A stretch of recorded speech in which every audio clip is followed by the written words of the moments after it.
Hello, and welcome to Introduction to Psychology. This presentation will cover the topic of psychological disorders.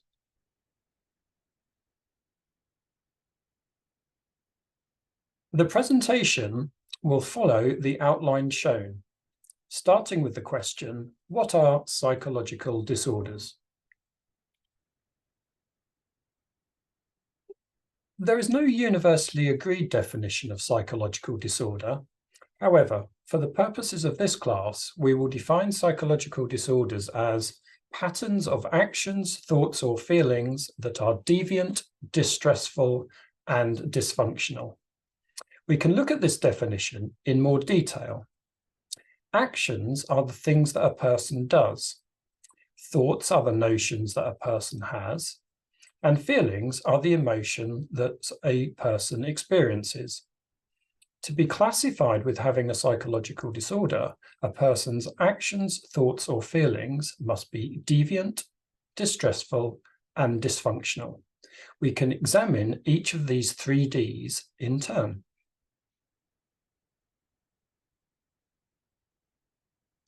A person's actions, thoughts, or feelings are deviant if they are different to those of most other people in their culture. That is, if they are unusual. A person's actions, thoughts, or feelings are distressful if they upset either themselves or other people. That is, if they are disturbing. A person's actions, thoughts, or feelings are dysfunctional if they impair their ability to perform daily actions. That is, if they prevent them from doing things like getting up, going out, or keeping a job.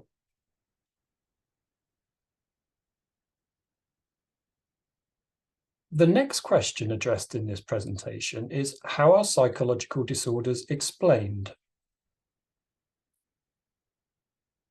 Psychological disorders can have biological, psychological, and/or social causes. Biological causes of psychological disorders include genetics. For example, depression is highly heritable. Brain structure abnormality. For example, schizophrenia is associated with enlarged ventricles, and many other disorders can be caused by brain damage or brain disease. And neurotransmitter activity. For example, bipolar disorder is associated with an overactive dopamine system. Mental disorders can also have psychological causes. One psychological cause of disorder is maladaptive or unhelpful learning. For example, learning from a bad experience that flying is dangerous might lead to a phobia of flying. Or learning from experience that people get sympathy when they are gloomy might encourage depression. Another psychological cause of mental disorder is maladaptive thinking. For example, depression is linked to pessimistic thinking. Depressives tend to engage in all or nothing thinking. For example, thinking, if I don't graduate, then I'll be a bum. Overgeneralization. For example, thinking everything I do is wrong. Catastrophizing, for example, thinking I failed a quiz, so I won't graduate. And misattribution, for example, thinking I only passed the exam because the test was easy.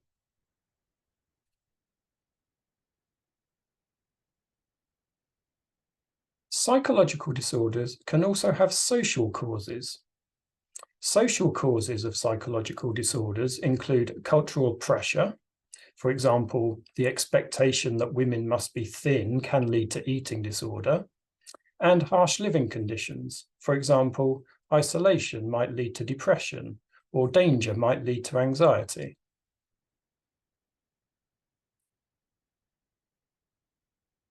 The next question to be addressed is, how are psychological disorders treated?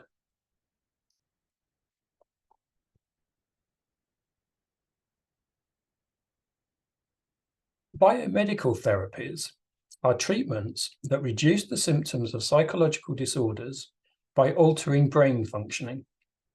Drug therapy uses psychoactive substances to treat disorders. For example, anti-anxiety drugs, antidepressant drugs, and antipsychotic drugs. Electroconvulsive therapy involves a small electrical current of 1 second or less being passed through 2 electrodes placed on the head. The technique induces a seizure that lasts for about a minute. The treatment is effective at relieving symptoms of depression that haven't responded to drugs or cognitive therapy. No one knows why it works. It was a chance observation first made by Hippocrates and many doctors afterwards that seizures brought on by fever often cured psychological problems. Ugo Cerlati in 1937, an Italian neurologist, developed the first electric shock method of inducing seizures. Modern techniques are much less extreme than the original technique. Psychosurgery involves the removal or destruction of brain tissue to alleviate symptoms of psychological disorder. It was first introduced by Antonio Egas Moniz, who invented leucotomy in 1935. Leucotomy, also known as lobotomy, severs the connection between the frontal lobes and the thalamus. Moniz argued that it alleviated symptoms in many mental disorders, leading to tens of thousands of these procedures being performed in the 1940s, 50s, and 60s. Unfortunately, the procedure often caused severe brain damage. Psychosurgery is very rare today, at most a few hundred people a year, and it is only used as a last resort for severe obsessive-compulsive disorder or depression.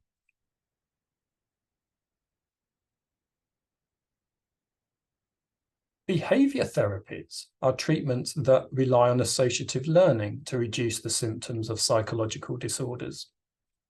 Exposure therapy involves getting a patient to associate a phobic object with a relaxed state, either by confronting the person with a phobic object until the fear subsides, which is known as flooding, or by getting the patient to imagine progressively more and more fearful situations while using relaxation techniques to calm themselves down, which is known as systematic desensitization. Contingency management involves rewarding adaptive behavior and/or punishing maladaptive behavior. For example, rewarding an anorexic for eating, thus making it more likely that they will eat in the future.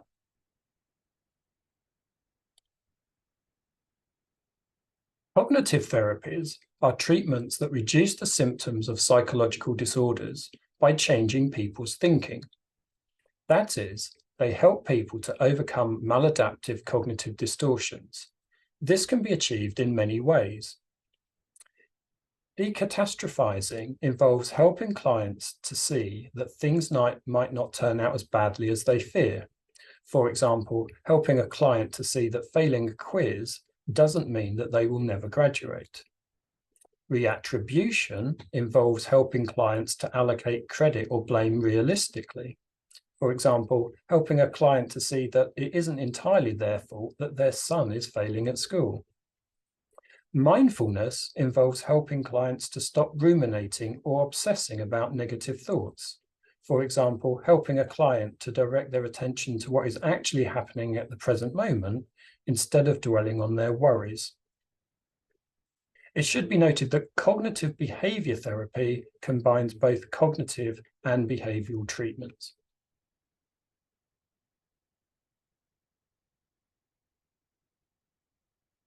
The fourth question to be addressed in this presentation is, how are psychological disorders classified? Psychological disorders can be classified using the Diagnostic and Statistical Manual of Mental Disorders. The DSM is published by the American Psychiatric Association, and the latest version is the 5th version. The DSM is organized into separate chapters, each looking at distinct groups of disorders. The manual provides a list of the symptoms associated with each disorder. These are known as the diagnostic criteria. The manual also provides an overview of each disorder.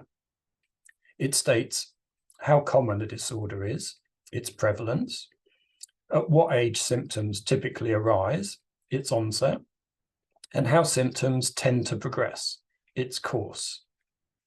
It should be noted that the DSM does not outline treatments. Treatment plans are determined by individual therapists. It should also be noted that there are alternatives to the DSM.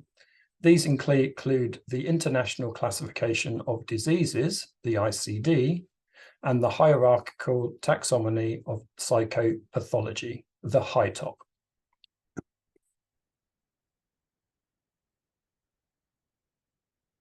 One advantage of using the DSM is that it creates a common naming system. That is, it ensures that everybody refers to the same condition using the same terms.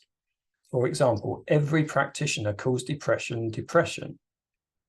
Another advantage of using the DSM is that it ensures diagnostic accuracy.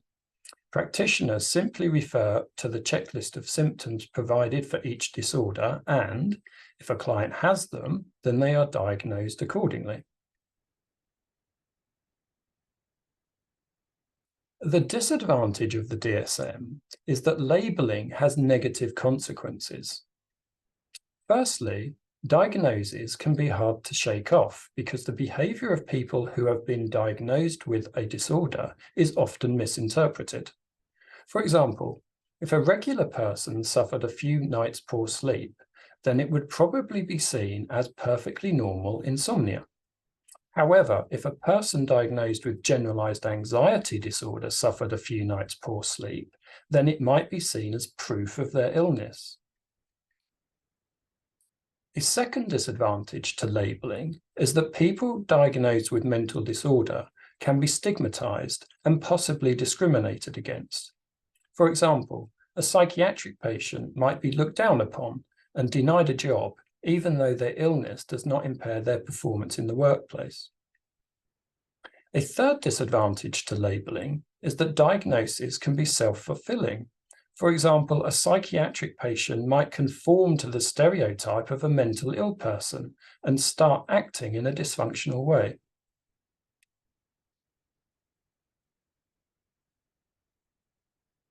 The DSM classifies disorders into various categories. This presentation will look at a few sample categories, starting with depression.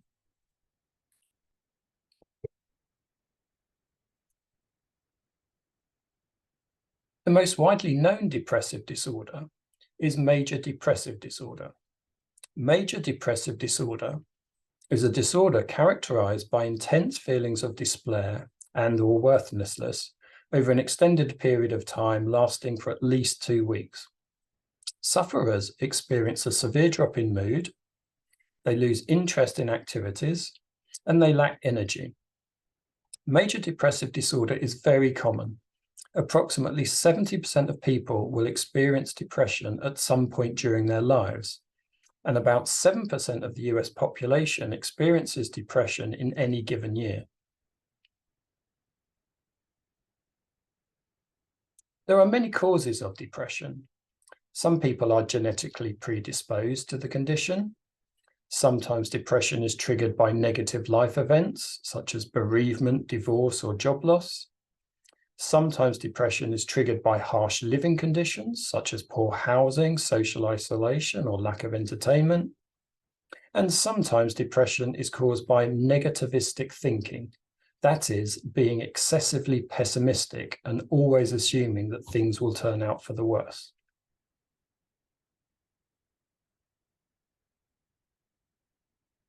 Another classification in the DSM is personality disorder.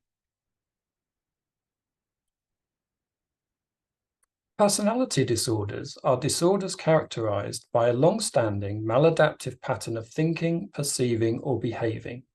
That is, Unlike other disorders where the symptoms might last weeks or months, with personality disorders, sufferers have had the symptoms all the time, and they have had them from at least adolescence. There are 10 different types of personality disorder. The 10 different types can be organized into 3 groups. The first group of personality disorders, cluster A, are the odd types. People with these personality disorders appear a little odd or strange. Paranoid personality disorder sufferers show constant suspicion and mistrust. They suspect disloyalty, exploitation, and infidelity in all areas of their lives. It is caused by learning early in life that people can be dishonest. So sufferers feel that they need to be constantly on the lookout for betrayal. Schizoid personality disorder sufferers show detachment and limited emotion. They are cold fish or loners who show no desire for close relationships. It is thought to be caused by upbringing. If a person is raised in a loveless family, then they never learn what love is, so they show no need for it. Schizotypal personality disorder sufferers show schizophrenia-like symptoms, such as delusions and hallucinations. However, unlike schizophrenics, who think their symptoms are real, they are capable of recognizing that their thoughts might be distorted.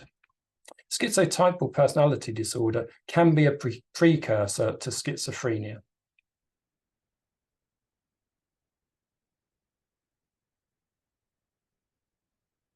The second group of personality disorders, cluster B, are the dramatic types.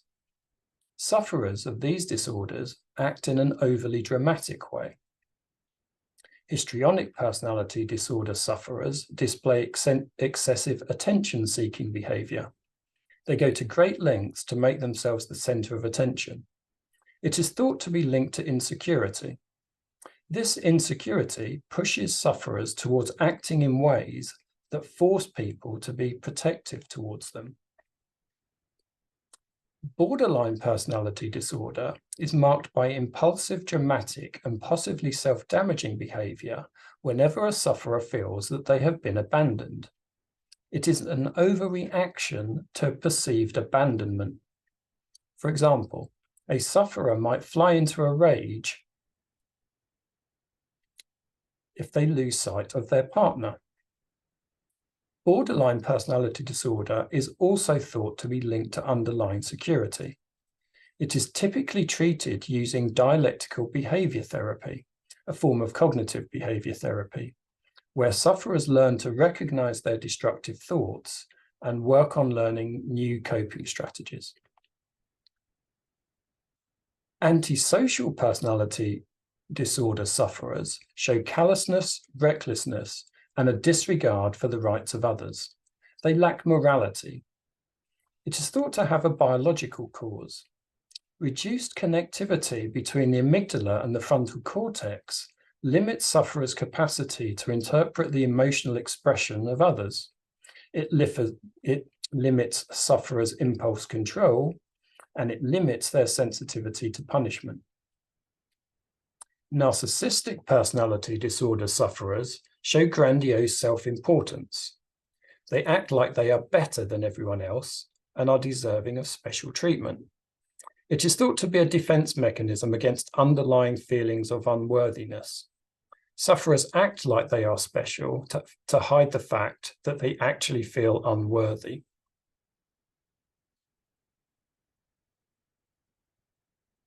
The third group of personality disorders, cluster C, are the anxious types.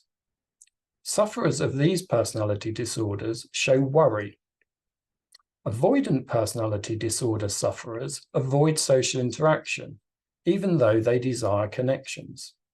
They are extremely shy. They avoid social situations because they fear rejection. They worry that they won't fit in and people won't like them. Dependent personality disorder sufferers are submissive and clingy. They want others to take control. They do this because they think they are incapable of looking after themselves. Obsessive compulsive personality disorder sufferers show an excessive liking for order. They like to have things organized and neatly arranged. They do this because they tend to overestimate the potential negative consequences of being disorganized, and organization gives them a sense of control, which relieves their anxiety.